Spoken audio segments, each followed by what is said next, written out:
اعوذ باللہ من الشیطان الرجیم بسم اللہ الرحمن الرحیم رب اشرح لی صدری ویسر لی امری واحلل عقدۃ من لسانی یفقہوا قولی رب یسر ولا تعسر وتمم بالخیر اللہم لا سہل الا ما جعلتہ سہلا وانت تجعل الحزن اذا شئت سہلا اللہم انفعنی بما علمتنی وعلمنی ما ینفعنی وزدنی علما آمین یا رب العالمین۔ آج ہم انشاءاللہ اللہ کی خاص فضل و کرم سے، اس کی توفیق سے،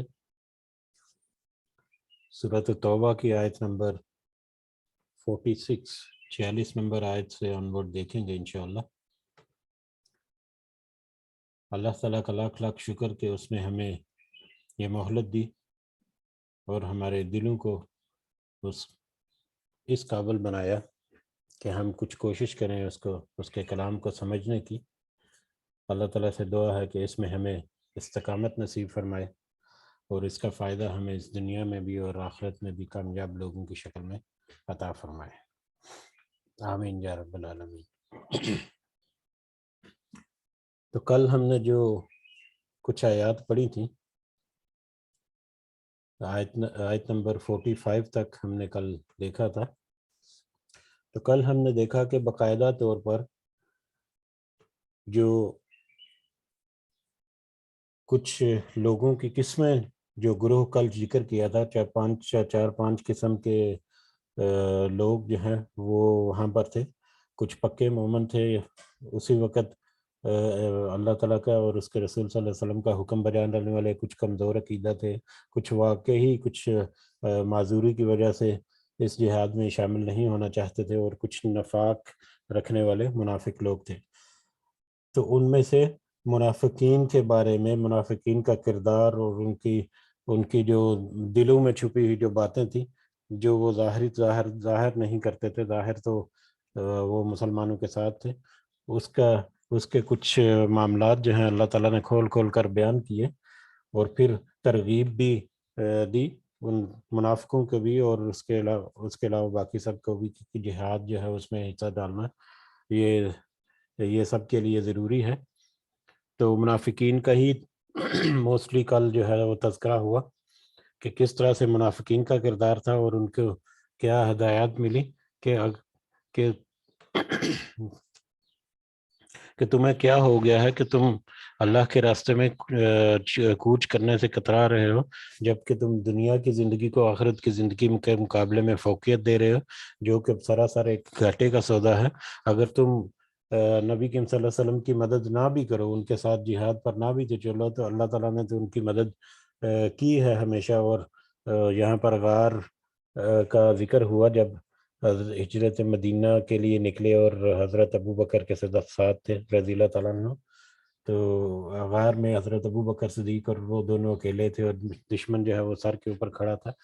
تو اللہ تعالیٰ کہتے ہیں کہ میں نے تو اس وقت بھی ان کی مدد کی اور ان کے دل کو تسکین پہنچائی، اور کچھ ایسے جند جو ہیں، ایسے فرشتے یا ایسا لشکر جو تم نہیں دیکھ سکتے، تو اس کے ذریعے ان کی مدد فرمائی۔ تو اب تمہارے لیے ضروری ہے کہ تم جہاد کے لیے نکلو، اپنے مالوں کے ساتھ اور اپنی جانوں کے ساتھ، چاہے تم ہلکے ہو یا بھاری ہو، کسی بھی حالت میں ہو، تمہیں جہاد جو ہے اس کے لیے نکلنا ہی نکلنا ہے۔ تو اس طرح کے کل آیات جو ہیں وہ اللہ تعالیٰ نے ہمیں بیان فرمائی، اور اس پر ہمیں یہ اندازہ ہوتا ہے کہ جیسی بھی کنڈیشن ہو، جہاد کے لیے پریکٹیکلی اقدامات کرنے، چاہے وہ اپنے مال سے ہو، چاہے وہ اپنی جانوں کا نذرانہ پیش کر کے، یا وقت اور محنت اور مشقت دے کر ہو۔ یہ تو بہت ہی افضلیت کا کام ہے، اور ضرورت پڑنے پر یہ سب سے زیادہ اہم کاموں میں سے ایک کام ہے۔ باہر وہی تسلسل جو ہے وہ آگے بھی چلتا ہے۔ آیت نمبر 46 سے آگے تو شروع کرتے ہیں انشاءاللہ۔ اعوذ باللہ من الشیطان الرجیم۔ وَلَا أَرَادُوا، اور اگر وہ سب ارادہ کرتے، الخروج نکالنے کا، اگر وہ سب ارادہ کرتے نکالنے کا، لَعَادُّوا، تو وہ ضرور تیار کرتے، لہو اس کے لیے، کچھ نہ کچھ سامان، کچھ تھوڑا بہت سامان اگر وہ ارادہ کرتے نکلنے کا، یہاں پر پیچھے کیونکہ منافقین کی ہی بات ہو رہی ہے، کیونکہ وہ جہاد کے لیے نکلنے سے کترا رہے ہیں، نہ ہی وہ مال خرچ کرنا چاہتے ہیں، نہ ہی وہ اپنے آپ کو پیش کرنا چاہتے ہیں، بلکہ ہیلے بہانے بنا کر اس سے پیچھا جو ہے وہ چھڑانا چاہتے ہیں۔ اس کے بہت کچھ مثالیں بھی پیچھے ہم نے دیکھی تھی۔ تو اللہ تعالیٰ کہہ رہے ہیں کہ اگر یہ منافق جو ہیں ان کے دل جو ہے وہ شک میں پڑے ہوئے ہیں، جو پچھلی آیت میں ہے کہ ان کے دل میں شک ہیں اور وہ تردد کر رہے ہیں کہ وہ مسلمانوں کے ساتھ جائیں یا نہ جائیں، اگر فائدہ ہو گیا تو وہ فائدے کے حصہ دار بھی بننا چاہتے ہیں، اگر نقصان ہو گیا تو نقصان سے بھی بچنا چاہتے ہیں، تو ہر حال میں وہ کچھ نہ کچھ اپنی بچت ہی کرنا چاہتے ہیں۔ وہ تو صحیح معنوں میں اللہ کی راہ میں کچھ خرچ نہیں کرنا چاہتے، بلکہ اپنی بچت اور اپنا فائدہ جو ہے وہی سوچتے ہیں، اور اسی سوچ میں ان کے دلوں کو شک میں ڈالا ہوا ہے اور وہ تردد میں پڑے ہوئے ہیں۔ اور انہیں کی بابت ہے کہ اگر وہ سب ارادہ کر بھی لے نکلنے کا، اگر وہ سب ارادہ کرتے صحیح معنوں میں، اگر ان کا ارادہ ہوتا، نبی کریم صلی اللہ علیہ وسلم کے پاس آ رہے ہیں کہ میرے پاس میں کمزور ہوں، میرے اہل و عیال ہیں، میرا کاروبار ہے، میری فصل جو ہے وہ تیار ہے ابھی، اور اگر میں جہاد میں جاؤں گا تو وہ پیچھے کون دیکھے گا اسے، تو اس طرح کے جو بھی بہانے کرتے تھے، اگر وہ صحیح معنوں میں ارادہ کرتے ہوتے تو کم از کم کچھ تیاری تو ضرور کر لیتے سامان کی، کچھ تھوڑا بہت سامان، کچھ ان کے اعمال سے یا ان کے طور طریقوں سے پتہ چلتا کہ ہاں وہ واقعی جانا چاہتے ہیں، لیکن کچھ مجبوری ہے جس کی وجہ سے وہ واقعی معذور ہیں۔ تو اگر وہ صحیح معنوں میں جانے کا ارادہ کر لیتے نکلنے کا، تو وہ ضرور کچھ سامان جو ہے وہ تیار کرتے، کچھ تھوڑی بہت تیاری کرتے اور پیش کرتے کہ میں نے یہ تیاری کی ہے، اس سے زیادہ تیاری کرنا میرے لیے مشکل ہے، یا میرے پاس اتنا میں مال جو ہے وہ صدقہ کر لیتا ہوں، لیکن میں خود کمزور ہوں یا ضعیف ہوں، تو اس وجہ سے میں شامل نہیں ہو سکتا۔ لیکن انہوں نے تو کسی بھی قسم کی کچھ تیاری نہیں کی۔ وَلَٰكِنْ كَرِهَ اللَّهُ، اور لیکن اللہ ناپسند کرتا، اللہ نے ناپسند کیا ہے انبیاءہم، ان کے اٹھنے کو۔ حقیقت یہ ہے اس کے برعکس ہے، کیونکہ ان کے دلوں میں نفاق ہے اور نفاق کا مرض ہے، تو اس کے اس کے برخلاف جو ہے، اس کے دوسری اپوزٹ سائڈ میں اللہ تعالیٰ نے تو ان کے اٹھنے کو، ان کے نکلنے کو ہی ناپسند کیا ہے۔ یہ جو اپنے دلوں میں نفاق لے کر چلے اگر، تو ان کا چلنا یا نکلنا ہی اللہ تعالیٰ کو پسند نہیں ہے۔ فَثَبَّتَهُمْ، کیوں پسند نہیں ہے؟ اگر وہ نکلیں بھی تو اس کے کچھ شکلیں اگلی آیات میں آ جائیں گی کہ وہ تو منافق ہیں، منافقت ہی کرتے رہیں گے، اگر مسلمانوں کے ساتھ چلے بھی تو پھر بھی وہ منافقت ہی کریں گے۔ جو اگلی آیات میں ہمیں مزید واضح ہو جائے گا کہ اللہ تعالیٰ کو کیوں پسند نہیں پھر ان کا اٹھنا اس حالت میں کہ ان کے دل جو ہیں وہ مومن نہیں ہیں۔ فَثَبَّتَهُمْ، تو سست کر دیا انہیں، وَقِيلَ، اور کہہ دیا، اقعدوا، کہ تم سب بیٹھے رہو، مع القاعدین، بیٹھے رہنے والوں کے ساتھ، کہ اللہ تعالیٰ نے تو ان کے اٹھنے کو ہی پسند نہیں کیا اور ان کو سست کر دیا۔ ٹھیک ہے، پھر اگر تم سست ہو تو پھر اور زیادہ سست ہو جاؤ، اور تم بیٹھے رہو بیٹھنے والوں کے ساتھ، جس طرح سے تم بیٹھے ہوئے اسی طرح سے تم بیٹھے رہو۔ اللہ کی مدد جو ہے، اللہ جب مدد کرتا ہے تو تمہاری ضرورت نہیں رہے گی اس میں۔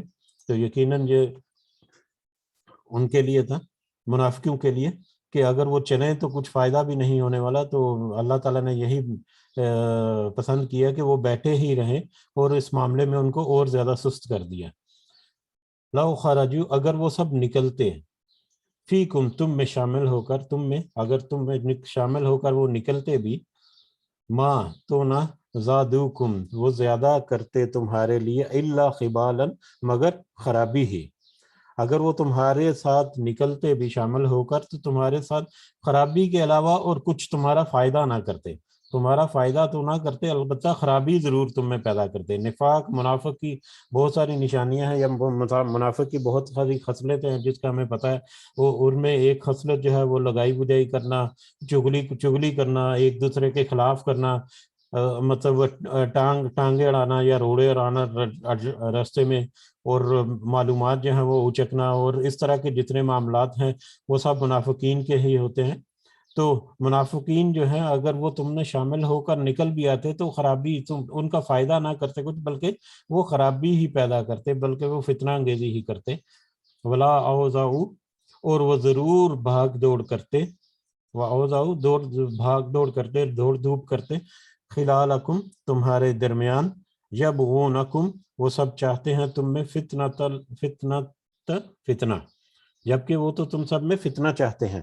اب وہ تمہارے درمیان شامل ہو کر تمہیں فائدہ تو نہیں پہنچاتے، اس میں خرابی ہی پیدا کرتے، خرابی ہی رکھتے، اور وہ فتنے کو بڑھاوا دینے کے لیے یا فتنہ بپا کرنے کے لیے ضرور تمہارے درمیان ضرور بھاگ دوڑ کرتے، تمہارے درمیان فتنہ پیدا کرنے کے لیے وہ ضرور بھاگ دوڑ کرتے۔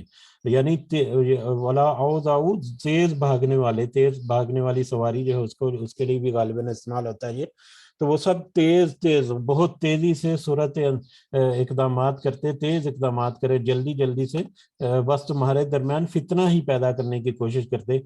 فلاں نے یہ کہہ دیا، فلاں نے یہ کہہ دیا۔ ظاہر جنگ کے لیے جب جا رہے ہیں رستے میں یا کٹھے بیٹھے ہوئے ہیں، پلاننگ کر رہے ہیں، کچھ اسٹریٹجیز طے ہوتی ہیں کس نے کیا کرنا ہے، تو اس میں بھی وہ خلل ڈالتے ہیں، اپنی مرضی سے کچھ اقدامات کرتے ہیں، مطلب صحیح جو لگنے والی چیزیں ہیں ان میں بھی وہ کیڑے نکالتے، یہ اس طرح کے متعدد جو بھی معاملات تھے وہ کر سکتے تھے وہ کرتے اس میں، تو وہ تمہارے درمیان فتنہ پیدا کرنے کے لیے دھوڑ دھوپ کرتے، بھاگ کرتے، تیزی دکھاتے۔ وفیکم اور تم میں کچھ ایسے ہیں جو سماعون جو سنتے ہیں، اور تم میں کچھ ایسے بھی ہیں جو سنتے ہیں، لہم ان کی باتوں کو، اور تم میں سے کچھ ایسے بھی ہیں جو سنتے ہیں، کان لگا کر سنتے ہیں ان کی باتوں کو، یعنی جاسوس بھی ہیں، کچھ لوگ تو ایسے بھی ہیں جو جاسوسی کرتے ہیں، یعنی جو بھی معاملات طے ہو رہے ہیں، جو اسٹریٹجی بن رہی ہے، جو جس طرح سے حکمت عملی تیار ہو رہی ہے، اس کو سن کر، چوری چھپے سے اس کو سن کر، یا تمہارے اندر بیٹھ کر اس کو بیٹھے ہوئے ہیں ظاہری طور پر، اور ان باتوں کو پورا سن کر پھر اپنے دوسرے جو منافق لوگ ہیں یا دشمن ہیں ان تک وہ خبریں جو ہے وہ پہنچانا، یعنی جاسوسی کرنا، جاسوسی کا جو کام ہے وہ سارا، تو تم میں سے کچھ وہ بھی ہیں جو کان لگا کر سنتے ہیں ان کی باتوں کو، واللہ علیم بالظالمین، اور جبکہ وہ چاہے وہ ظاہری طور پر اس کو کریں، چاہے وہ چھپے ہوئے الفاظ میں کریں، اللہ تعالیٰ تو خوب جاننے والا ہے، واللہ علیم بالظالمین، اللہ تعالیٰ خوب جاننے والا ہے سب ظالموں کو، سب ظالموں کے ظلم کو، اور ان کے اقدامات کو اللہ تعالیٰ خوب اچھی طرح سے جاننے والے ہیں۔ لقد ابتغوا بلا شبہ یقیناً اس نے چاہا، الفتنة فتنہ ڈالنا، من قبل اس سے پہلے بھی، ان منافقوں نے یقیناً اس سے پہلے بھی فتنہ ڈالنا چاہا، جب سے نبی کریم صلی اللہ علیہ وسلم نے دعوت حق دی ہے، یا منافقین کی اگر بات کی جائے تو خاص کر ہجرت مدینہ کے ساتھ ہی منافقت کی جو جڑیں ہیں وہ پھوٹ پڑیں، اور تب سے لے کے اب تک تو انہوں نے جب بھی موقع ملا ہے بلا شکا فتنے میں ڈالنا چاہا ہے، انہوں نے تو ہمیشہ فتنہ ہی بپا کرنے کی کوشش کی ہے، چاہے مسلمانوں کا اندر اتفاق ہو یا ان کو کمزور کرنے کے لیے دشمنوں کا ساتھ ہو، معاہدے کے باوجود بھی، تو جیسے بھی حالات ہیں انہوں نے فتنہ ڈالنے ہی کی کوشش کی ہے، وَقَلَّبُوا اور سب الٹ پلٹ کر دیے، لَكَ آپ کے لیے الامور کئی معاملات، بہت سارے معاملات میں آپ کے خلاف اس طرح سے گئے کہ آپ کے معاملات کو الٹ پلٹ کر دیا، حتی جاء الحق یہاں تک کہ حق جو ہے وہ آ گیا، وظاہر اور غالب ہو گیا امر اللہ اللہ کا حکم، وہم کارہون حالانکہ وہ سب ناپسند کرنے والے تھے۔ اب انہوں نے اپنی منافقت سے جو فتنہ بپا کرنے کی کوشش کی وہ کرتے رہے، حتیٰ کہ یہاں یہ وقت آ گیا انہوں نے اپنا فتنہ انگیزی جو ہے ان منافقوں نے وہ نہیں چھوڑی، یہاں تک کہ حق جو ہے وہ آ گیا، یہاں تک کہ حق آ گیا، یعنی مسلمانوں کا غلبہ آ گیا، سارا کچھ سچ سامنے آ گیا، ہر چیز حقیقت سامنے آ گئی، یا مسلمانوں کے اب طاقت میں آ گئے، اس کے باوجود وہ منافقت میں پڑے ہوئے ہیں، وہ ظاہری طور پر بھی نہیں دیکھتے کہ اب تو مسلمان طاقت میں ابھی ان کا ساتھ دے دیں، بہرحال یہاں تک کہ انہوں نے مسلسل نفاق جو ہے، منافقت جو ہے وہ رکھی، یہاں تک کہ حق ظاہر ہو گیا اور غالب آ گیا اللہ کا حکم، اللہ کے احکامات، اللہ کا جو مرضی تھی، اللہ کی مشیت جو تھی اس کے مطابق اللہ کا حکم جو ہے وہ غالب آ گیا، مسلمانوں کا وہم کارہون، حالانکہ وہ اس کو ناپسند کرنے والے تھے. یا یہ غالب آنا ہی مسلمانوں کا، اللہ کے حکم کا غالب ہونا اور حق کو واضح ہو جانا اور مسلمانوں کو طاقت میں آ جانا، یہی وہ ناپسند کرتے تھے منافق. اسی بات سے وہ گھبراتے تھے یا اسی بات سے وہ ڈرتے تھے کہ اگر مسلمان طاقت میں آ گئے تو ان کی جو منافع ہیں یا ان کے جو فائدے ہیں وہ ختم ہو جائیں گے. وَمِنْهُمْ، اور ان میں سے من، کوئی ایسا بھی ہے جو، ان میں سے کوئی ایسا ہے جو یقول، جو کہتا ہے اذن، اجازت دیجئے مجھے ولا تفتنی، اور نہ آپ فتنے میں ڈالیں مجھے. ان میں سے کوئی ایک ایسا بھی ہے جو کہتا ہے کہ مجھے تو آپ اجازت دیجئے اور مجھے فتنے میں نہ ڈالیے. یعنی کوئی ایک ایسا بھی ہے ان میں جس نے رخصت طلب کی، جس نے اجازت طلب کی کہ آپ مجھے فتنے میں نہ ڈالیں، مجھے اجازت ہی دے دیں. احادیث میں ملتا ہے، روایات سے ملتا ہے کہ یہ ایک منافق تھا، یہ جد بن قیس تھا لعنت اللہ علیہ. جد بن قیس جو ہے وہ نبی کریم صلی اللہ علیہ وسلم کے پاس آیا اور اس نے نبی کریم صلی اللہ علیہ وسلم سے کہا کہ حضور میں تو ایک حسن پرست سا آدمی ہوں، کمزور مطلب خواہشات کے اوپر کمزور، قابو نہیں پا سکتا. تو شام کی عورتیں جو ہیں یا روم کی عورتیں جو ہیں وہ میرے سامنے آئیں گی تو وہ بہت خوبصورت ہوتی ہیں اور ہو سکتا ہے کہ میں اپنے نفس پر قابو نہ پا سکوں، تو آپ مجھے اجازت ہی دے دیجیے، مجھے اس فتنے میں نہ ڈالیے. تو اس طرح کے کچھ معاملات بھی وہاں پر ہوئے اور اس سے اندازہ ہوتا ہے کہ کس طرح سے چیپ حرکتیں کر کے یا چیپ ایکسکیوزز کر کے انہوں نے جہاد میں جانے سے معذرت قبول کی. اور جد بن قیس کی شکل کے معاملے میں نبی کریم صلی اللہ علیہ وسلم کو جب اس نے یہ کہا ہے تو نبی کریم صلی اللہ علیہ وسلم نے اپنا چہرہ دوسری طرف پھیر لیا، یعنی اس طرح سے کراہت سے اور ناپسندیدگی سے اس کو کہا کہ ٹھیک ہے پھر تم مطلب اجازت دے دی اسے. یعنی ظاہر ہے اس طرح کے معاملات اور اس طرح کی جو باتیں جو لے کر آئے گا تو کون پھر اس کو کرے گا. اور نبی کریم صلی اللہ علیہ وسلم پھر کیسے اس کو اجازت دیتے کہ اتنا وہ کھل کر وہ ایسی باتیں منافقی والی کر رہا ہے جبکہ وہ اس کے دل میں صحیح معنوں میں ایمان ہی پنپا نہیں. بہرحال اس میں سے کوئی ایک ایسا بھی ہے جو کہتا ہے کہ مجھے اجازت دیجیے اور آپ مجھے فتنے میں نہ ڈالیے. الا، خبردار، سن رکھو یا سنو، فی الفتنتی، فتنے میں ہی تو ہیں، سقط، وہ سب گر چکے.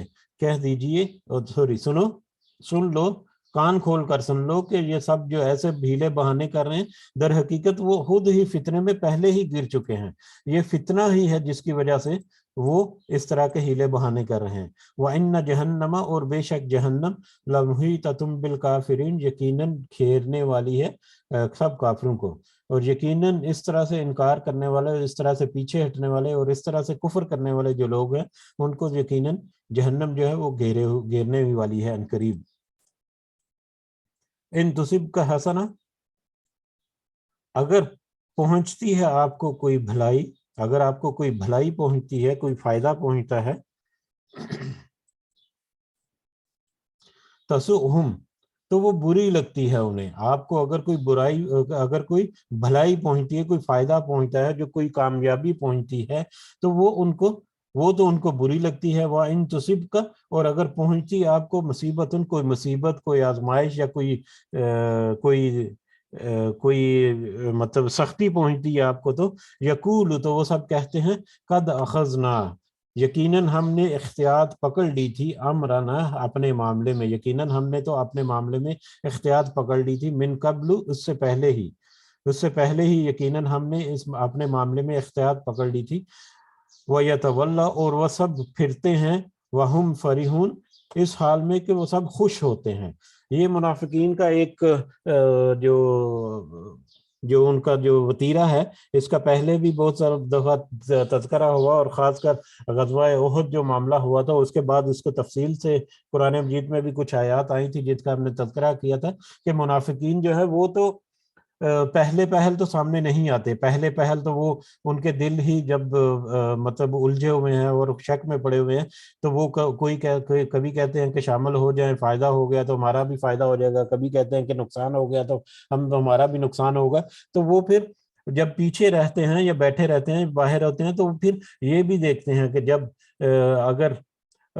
اگر مسلمانوں کو یا آپ صلی اللہ علیہ وسلم کو کوئی بھلائی پہنچے، کوئی فائدہ پہنچے،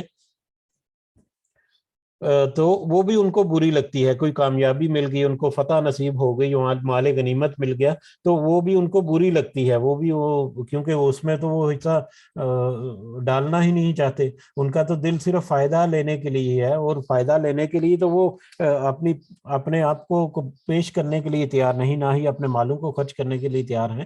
اگر فائدہ مل گیا تو ظاہر ہے اس میں ان کا حصہ بھی نہیں ہوتا, پھر نہ ہی اس فتح میں ان کی کوئی کوشش موجود ہے, اور نہ ہی مال غنیمت میں ان کا کچھ حصہ ملے گا پھر. تو اس صورت میں وہ اس کو پسند ہی کرتے ہیں, کوئی اگر بھلائی مل جائے. لیکن اگر کوئی مصیبت آ گئی, خدا نہ خاصہ کوئی ناکامی ہو گئی کہاں پر, کہیں پر نقصان زیادہ ہو گیا, یا کہیں پر مشقت زیادہ ہو گئی, تو پھر وہ کہتے ہیں کہ ہم نے تو اسی وجہ سے پہلے ہی اپنے معاملے میں احتیاط کر لی تھی. ہم تو پہلے ہی کہتے تھے کہ یہ قدم جو ہے یہ تو بڑا سخت ہے, اور اس میں تمہیں ناکامی ملنے والی ہے. اپنی تیاری مکمل کرو, اپنی طاقت جو ہے اس کو بڑھاؤ, یا اس طرح کے جتنے بھی وہ قول کہتے ہیں. تو وہ کہتے ہیں کہ ہم نے تو اسی وجہ سے پہلے ہی احتیاط پکڑ لی تھی. وَيَتَوَلَّوْا وَهُمْ فَرِحُونَ, اور وہ اس حال میں پھرتے ہیں کہ وہ سب خوش ہوتے ہیں. یعنی کہ جب کوئی ناکامی کی ہوتی ہے مومنوں کو, مسلمانوں کو, تو پھر وہ خوشی سے لوٹتے ہیں, ان کے دلوں کے اندر سے خوشی پھوٹتی ہے. پھر کل کہہ دیجئے, لن ہرگز نہیں, یصیبنا پہنچے گا ہمیں کوئی نقصان, الا مگر ما کتب اللہ جو لکھ دیا اللہ نے, لنا ہمارے لیے.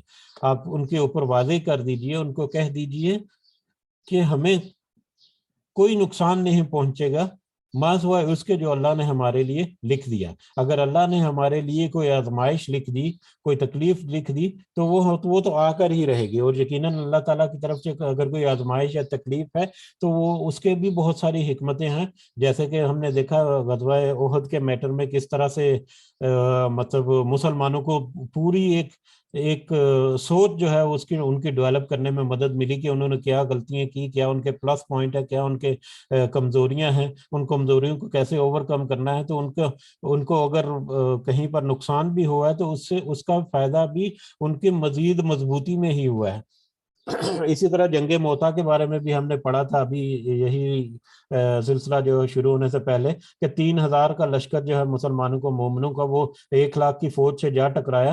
اور ظاہری طور پر تو وہاں پر کچھ صحابہ اور کمانڈر جو ہیں وہ شہید ہو گئے, اور خالد بن ولید جو ہے رضی اللہ تعالیٰ عنہ وہ اپنے لشکر کو بچا کر نکلنے میں کامیاب ہو گئے. ظاہری طور پر تو ان کو ناکامی ہوئی, لیکن در حقیقت ان کی کامیابی ہوئی.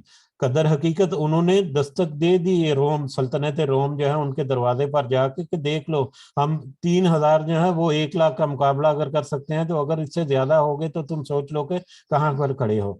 تو یہ بھی ایک ہے کہ اگر کبھی نقصان ہوا بھی, آزمائش ہوئی بھی, تو اس کا بھی نتیجہ جو ہے وہ آنے والے وقتوں میں مزید مضبوطی اور طاقت میں مزید استحکام جو ہے اسی صورت میں نکلا ہے. تو اگر اللہ تعالیٰ نے ہمارے لیے کوئی آزمائش لکھی بھی ہوئی ہے جو تو اس کے علاوہ ہمیں کوئی اور نقصان نہیں پہنچا سکتا. تمہارے اس طرح کے عمل, منافقانہ عمل کی وجہ سے ہمیں کوئی نقصان نہیں پہنچے گا. البتہ اگر اللہ کی طرف سے کوئی آزمائش ہے تو وہ الگ بات ہے, وہ تو ہمارے لیے لکھی جا چکی. ہوا مولانا, وہ اللہ تو ہمارا مولانا, ہمارا رب ہے, مولانا ولی ہے. اللہ تو ہمارا ولی ہے, دوست ہے, ہمارا مددگار ہے. وہ اللہ, اور اللہ پر ہی فلیتوکل, پس چاہیے کہ مکمل بھروسہ رکھے, المومنین, ایمان رکھنے والے. سب مومنین جو ہیں ان کو تو چاہیے کہ وہ صرف اللہ ہی پر بھروسہ رکھیں, اللہ ہی کے بھروسے پر اپنی اقدامات جو ہیں وہ کریں, اور اللہ ہی سے مدد طلب کریں. تو یقیناً اللہ تعالیٰ ان کی مدد بھی کرتا ہے. تو ان کو چاہیے کہ وہ اللہ پر بھروسہ رکھیں. کل کہہ دیجئے, حل تربصون, نہیں تم سب انتظار کرتے, بنا ہمارے معاملے میں, اللہ مگر احذر حسنیین, مگر ایک کا 2 بھلائیوں میں سے. کہہ دیجئے کہ نہیں تم سب انتظار کرتے ہمارے معاملے میں تم انتظار نہیں کر رہے کسی چیز کا, مگر ایک کا 2 بھلائیوں میں سے. 2 بھلائیوں میں سے ایک کا تم انتظار کر رہے ہو. یا منافقوں سے کہا گیا کہ تم ہمارے معاملے میں, یعنی مومنین کے معاملے میں 2 بھلائیوں میں سے ایک کا انتظار کر رہے ہیں. یہ 2 بھلائیاں کیا ہیں؟ اب وہ جہاد کے لیے نکل رہے ہیں اگر, تو جہاد میں 2 بھلائیاں ہی, 2 ہی صورتیں ہو سکتی ہیں, اور دونوں ہی صورتیں بھلائیوں کی ہیں. ایک بھلائی کی صورت یہ ہے کہ ان کو فتح نصیب ہو جائے اللہ تعالیٰ کی مدد سے, اور دوسری بھلائی کی صورت یہ ہے کہ ان کو شہادت نصیب ہو جائے، یا فتح نصیب ہو جائے یا شہادت نصیب ہو جائے، دونوں ہی صورتیں بلائیاں ہی بلائیاں ہیں، دونوں ہی صورتیں جو ہیں وہ اچھائیاں ہیں ان کے لیے۔ تو ان سے کہہ دیجئے، منافقین سے کہہ دیجئے کہ جو تم انتظار کر رہے ہو وہ دونوں بھلائیاں ہی ہیں ہمارے لیے، چاہے ہمیں فتح نصیب ہو چاہے ہمیں شہادت نصیب ہو، یہ ہمارے لیے بھلائیاں ہی ہیں دونوں۔ وَنَحْنُ نَتَرَبَّصُ اور جب کہ ہم انتظار کرتے ہیں بکم تمہارے حق میں، ان یصیبکم کہ تمہیں پہنچائے اللہ بعذاب کوئی عذاب، من نندہی اپنی طرف سے، او بایدینا یا ہمارے ہاتھوں سے، جبکہ اللہ تعالیٰ جو ہے وہ تو یہ چاہتا ہے، ہم کس چیز کا انتظار کرتے ہیں؟ ہم اس چیز کا انتظار کرتے ہیں کہ اللہ تعالیٰ تمہیں عذاب پہنچائے ہماری اپنی طرف سے یا ہمارے ہاتھوں سے۔ اب منافقین جو ہے وہ جو دو چیزیں جو ہیں جس کا انتظار کر رہے ہیں وہ دونوں تو بھلائیاں ہی ہیں، چاہے وہ فتح کی صورت میں ہے چاہے وہ شہادت کی صورت میں ہے، لیکن جو مومن ہیں وہ تو منافقین کے حق میں صرف کن دو مصیبتوں کا انتظار کرتے ہیں، کن دو مصیبتوں کا انتظار کر رہے ہیں، یا تو اللہ تعالیٰ اپنی طرف سے ان کے اوپر کوئی عذاب لے آئے یا ہمارے ہاتھوں سے۔ اللہ تعالیٰ کا عذاب سے مطلب یہاں پر کہ کوئی عذاب دے دے ان کو، یا کوئی مطلب جس طرح سے پرانی قوموں کے اوپر عذاب آئے اس طرح سے کسی بھی معاملے میں الجھا کر یا ان کو مصیبت میں مشقت میں ڈال کر ان کو سزا دے اس دنیا میں ہی، یا ہمارے ہاتھوں سے مراد کہ ہمارے ہاتھوں مغلوب کر دے، ان کی حیثیت جو ہے ہمارے سامنے کھل کر آ جائے اور کھل کر پھر ہم ان سے بدلہ بھی لے سکیں، اور ہم ہمارے ہاتھوں سے ایک غلبہ پانے کی سینس میں بھی ہو سکتا ہے اور سزا دینے کی سینس میں بھی ہو سکتا ہے کہ تمہارا جو جرم ہے وہ کھل کر سامنے آ جائے اور تم سزا کے مستحق ہو جاؤ ہمارے ہاتھوں سے۔ بہرحال دو چیزیں وہ انتظار کرتے ہیں وہ تو بھلائیاں ہی ہیں، دو چیزیں جو مومن انتظار کرتے ہیں منافقین کے حق میں وہ تو دونوں مصیبتیں ہی ہیں ان کے لیے۔ فتربصوا تو تم سب انتظار کرو، انا معکم متربصون تو بے شک ہم تمہارے ساتھ ہیں انتظار کرنے والے، یعنی تم بھی انتظار کرو ہم بھی انتظار کرتے ہیں، تم انتظار کرتے ہو ہماری دو اچھائیوں کا اور ہم انتظار کریں تمہاری دو مصیبتوں کا، تو ٹھیک ہے پھر ہم سب انتظار ہی کرنے والے ہیں۔ کل کہہ دیجئے انفقو تم سب خرچ کرو، طوعاً خوشی سے، او کرہن یا ناخوشی سے۔ پہلے آیا تھا کہ تم سب نکلو چاہے تم بوجھل ہو یا ہلکے ہو یا بوجھل ہو، کوئی بھی صورت ہے تم سب نکلو اللہ کے راستے میں جہاد کے لیے۔ اور یہاں پر ہے آپ ان سے کہہ دیجئے کہ تم سب خرچ کرو اللہ کے راستے میں، چاہے خوشی سے کرو نہ یا ناخوشی سے کرو۔ نہیں معذرت، یہ دوسرا کنٹیکٹ ہے اس کا، یہ منافقین سے کہا جا رہا ہے، منافقین سے کہا جا رہا ہے کہ آپ ان منافقین کو ذرا واضح کر دیجئے، ان سے کہہ دیجئے انفقو تم سب خرچ کرو، طوعاً خوشی سے، او کرہن یا ناخوشی سے، چاہے تم خوشی سے خرچ کرو چاہے ناخوشی سے خرچ کرو، لن یتقبل نہیں ہرگز نہیں قبول کیا جائے گا، منکم تم سے۔ منافقین سے کہا جا رہا ہے کہ چاہے تم خوشی سے خرچ کرو یا ناخوشی سے خرچ کرو، تم ہرگز قبول نہیں کیا جائے گا تم سے تمہارا خرچ کرنا۔ یعنی یہ بھی ہوا ہے کہ اس وقت منافقین کی طرف سے ظاہری طور پر تو وہ اس میں شامل نہیں ہونا چاہتے، لیکن اپنا کچھ راز رکھنے کے لیے یا اپنا مقام جو ہے اس کو برقرار رکھنے کے لیے وہ انہوں نے کچھ مال بھی اپنا دے دیا، کچھ لوگوں نے، کچھ منافقین نے، کہ ہم خود تو نہیں جا سکتے، ہمارا یہ معاملات ہیں یا ہماری یہ مجبوریاں ہیں، البتہ ہماری طرف سے یہ مال جو ہے وہ آپ قبول کر لیجئے اپنے جہاد کے لیے یا اس اللہ کے راستے کے لیے۔ تو خود تو وہ جانے سے انکار کر دیا، انہوں نے معذرت لے لی یا رخصت طلب کی، لیکن کچھ مال جو ہے وہ دے دیا۔ تو ان کے بارے میں ہے کہ آپ ان سے اوپر واضح کر دیجئے کہ تمہارا مال چاہے تم اسے خوشی سے خرچ کرو یا ناخوشی سے، وہ ہرگز قبول نہیں کیا جائے گا۔ ظاہر تمہارے دل میں ہی نفاق ہے، تم دل سے مومن ہے ہی نہیں، تو پھر تمہارے مال کی قبولیت جو ہے وہ بھی ممکن نہیں۔ اور یقیناً نیت کے ساتھ ہی سارے اعمال جو ہیں، جس کی نیت ہی ٹھیک نہیں اس کے اعمال بھی قبول نہیں ہو سکتے۔ انما الاعمال بالنیات، یہ بہت مشہور حدیث ہے جو ہم نے بہت دفعہ سنی پڑھی ہے۔